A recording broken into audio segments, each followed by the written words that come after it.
आज महात्मा ज्योतिबा फूले साहब की जयंती है। महात्मा फूले समता परिषद की ओर से ज्योतिबा फूले को याद किया गया और चरणों में श्रद्धा सुमन अर्पित की गई। पूरा देश आज उनको याद कर रहा है। बिहार सरकार भी आधिकारिक रूप से जयंती ज्योतिबा फूले की मनाती है।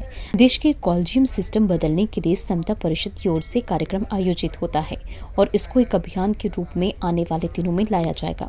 जब तक यह सिस्टम रहेगा, जजों की बहाली तक गरीबों वंचितों को मौका नहीं मिल पाएगा, क्योंकि यह प्रक्रिया गैर प्रजातांत्रिक है। लोगों से कुछ लोग पैरवी से जज बन जाते हैं। जजों की बहाली की प्रक्रिया के लिए खुली प्रतियोगिता होनी चाहिए। उपचुनाव को लेकर उपेंद्र कुशवाहा ने कहा कि एनडीए की ठीक ठाक स्थिति है। नेता प्रतिपक्ष को लेकर कहा कि तारापुर उपचुनाव में भी उन्होंने यही बात कही थी। एमएलसी चुनाव में जदयू के प्रदर्शन को लेकर उपेंद्र कुशवाहा ने अपेक्षा अनुकूल नहीं है, लेकिन इतना बुरा भी प्रदर्शन नहीं रहा कि यह चुनाव कुछ अलग है। ऐसे में मतदाताओं को आकर्षित करने के लिए चुनाव में जनबल से ज्यादा धनबल काम करता है। उपेंद्र कुशवाहा ने कहा कि एनडीए गठबंधन की पहली सरकार नीतीश कुमार का लीडरशिप होना है।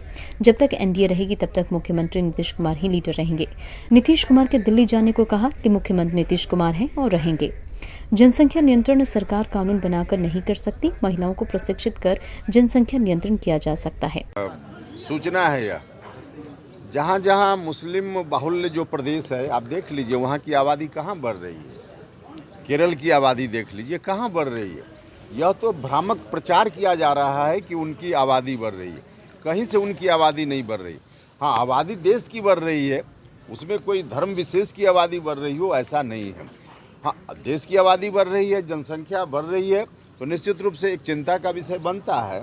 लेकिन उसके लिए हमने कहा कि बिहार की सरकार ने जो किया है, महिलाओं को, लड़कियों की शिक्षा का इंतजाम इतना बेहतर तरीके से, उसका असर भी दिख रहा है। अब महिलाओं का प्रजनन दर, जो शिक्षित महिलाएं हैं तो उनका प्रजनन दर कम हो रहा है। तो शिक्षित करके जनसंख्या नियंत्रण का काम होना चाहिए, जो बिहार की सरकार माननीय मुख्यमंत्री जी कर रहे हैं। धर्म विशेष को टारगेट किया जा रहा है, इस तरह का बयान सर, तो केंद्रीय मंत्री को डर क्यों लग रहा है सर? अब डर उनको क्यों लग रहा है? जो आदमी अंदर से कमज़ोर होता है उसी को डर लगता है। मजबूत आदमी को डर नहीं लगता है। ये राज्य तो हैं मजबूत, लेकिन अब इन दिनों डर क्यों रहे हैं अब पता नहीं। कुछ और अंदर का मामला होगा, अब उसकी जानकारी तो हमको है नहीं। बिहार समेत कई राज्यों में रामनवमी पर हिंसक झड़प हो गए हैं। जेएनयू में भी हिंसक झड़प हो गया है, एबीपीडी और उसके लेफ्ट में।